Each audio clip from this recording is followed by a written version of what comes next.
जय श्री कृष्णा, जय श्री राधे। आइए अब मैं आपको माघ मास का 26वां अध्याय सुनाती हूँ। देवदूती ने कहा, इस पवित्र कथा को ध्यान से सुनो। एक समय केरल प्रदेश में एक वेदज्ञ ब्राह्मण निवास करता था। उसका नाम वसु था। उसके बंधु बांधवों ने जब उसका धन हरण कर लिया तो वह केरल छोड़कर चल दिया। जगह जगह मारा मारा फिरा, मगर कहीं उसकी उदर पूर्ति ना हो सकी। अंत में रोगों से पीड़ित होकर वह वन में चला गया। तीर्थ यात्रा करते करते वह बहुत कृश हो गया और दैवात एक दिन विंध्याचल पर्वत पर भूख और प्यास से तड़पकर उसका प्राणांत हो गया। उसकी अंत्येष्टि विधि पूर्वक न हो सकी। इसी कारण उसी वन में प्रेत बनकर वास करने लगा। वह इस प्रेत योनि को पाकर बहुत दुखी रहता था। चारों दिशाओं में हाहाकार करता हुआ अपनी मुक्ति का मार्ग खोजता फिरता था। उसने धर्मानुकूल कोई ऐसा कर्म नहीं किया था जिससे उसकी मुक्ति हो सकती। जो दान नहीं करता, जो यज्ञ, विष्णु पूजन, तीर्थ स्नान, भजन कीर्तन नहीं करता, उसकी मुक्ति कैसे हो। जो ब्राह्मण अथवा स्त्रियों का धन हरण करते हैं वे मुक्ति नहीं पाते। जो जुए, कपट व्यवहार, ठगी, चोरी, झूठ आदि से उदर पूर्ति करते हैं वे सदैव दुखी रहते हैं। जो स्त्री, बालक, वृद्ध, विधवा पर अत्याचार करते हैं महान पाप के भागी होते हैं।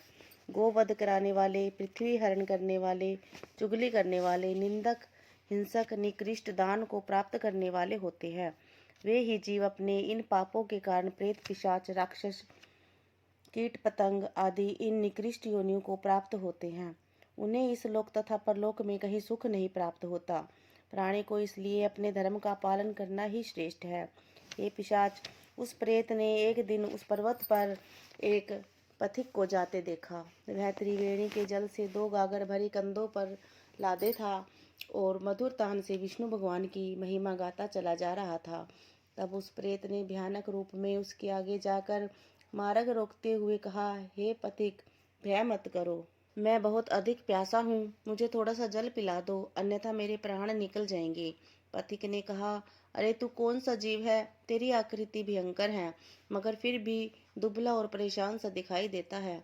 तब प्रेत ने कहा, हे धर्मात्मा, मैं प्रेत हूँ। पूर्व जन्म में मैं एक उत्तम कुल का ब्राह्मण था, परंतु लोभी होने के कारण मैंने कभी दान नहीं किया। इसी कारण मैं इस प्रेत योनि को प्राप्त हुआ हूँ। मैं सदैव पेटू रहा, कभी दान तक नहीं दिया, न कभी भोजन से पहले प्रभु का भोग ही लगाया, न प्यासे को जल पिलाया, न कभी पितरों का तर्पण किया, न कभी श्राद्ध किया, न कभी देव पूजन किया।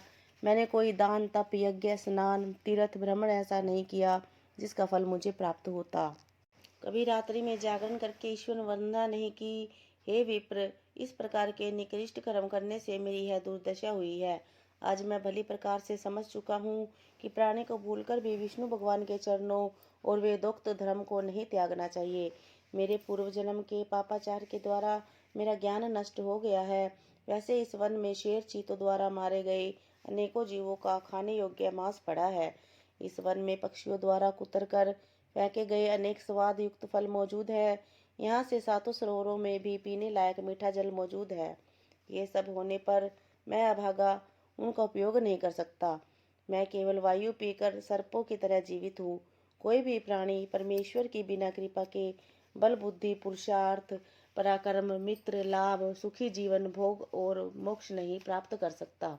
भगवान की कृपा से ही कुरूप, नीच, कुलोत्पन्न, मूर्ख, कुत्सित, पर निंदिक, सूरता से हीन, कान, गंजे, भोंडे, नीतिहीन, दुर्गुण, डरपोक, नपुंसक तक राज सुखों का भोग करते हैं। जिन प्राणियों ने अष्टवर्षा, गौरी कन्या, धरती, शैया, आसन, स्थान, मकान, धन, भोजन, अन्न, चंदन, धूप, गुड़, तिल, गोए, स्वर्ण, छाता आदि दान किए हैं, वे सभी जगह घर और बाहर नाना प्रकार के भोगों को भोगते रहते हैं। आप तो भगवान के भक्त हो। आपके शरीर की रक्षा तो स्वयं विष्णु भगवान की भक्ति करती है। यही कारण है कि प्रेत, दैत्य, राक्षस, पिशाच, भूत, बेताल, पूतना, गंधर्व, शकुनी, आथक, ग्रहण आदि भक्त जनों को न देख सकते हैं, न स्पर्श ही करते हैं। रेवतीय, वृद्ध रेवतीय, मुखमंडी ग्रह, यज्ञ, बाल ग्रह, क्रूर, दुष्ट बुद्धि ग्रह, मातृग्रह, भयानक ग्रह, विनायक, कृत्या, हर्पे, कुप्रांड आदि अन्य सभी ब्राह्मणवादी वैष्णवों की ओर देखकर कुप्रांड आदि अन्य सभी ब्रह्मावादी वैष्णवों की ओर देख तक नहीं सकते। जिनके हृदय में सदैव हरिचरणों का ध्यान है, जिनकी जिह्वा पर गोविंद नाम है, उनकी रक्षा सभी शुद्ध ग्रह देवता और नक्षत्र करते हैं। आप इस कारण निडर रहें। हे देव, मैं अपने कर्मों का फल भोगता हुआ इस ज्वातिना नदी के तट पर विचरण करता रहा हूँ। मैंने इस नदी के तट पर विचरते हुए एक सारस के वचन सुने थे। तो यह था माघ मास का 26वां अध्याय। हरे कृष्णा, राधे राधे। अगर आपको हमारी यह कहानी पसंद आई तो वीडियो को लाइक करें और ऐसी नई नई कहानियाँ सुनने के लिए हमारे चैनल को सब्सक्राइब करें। हरे कृष्णा, राधे राधे।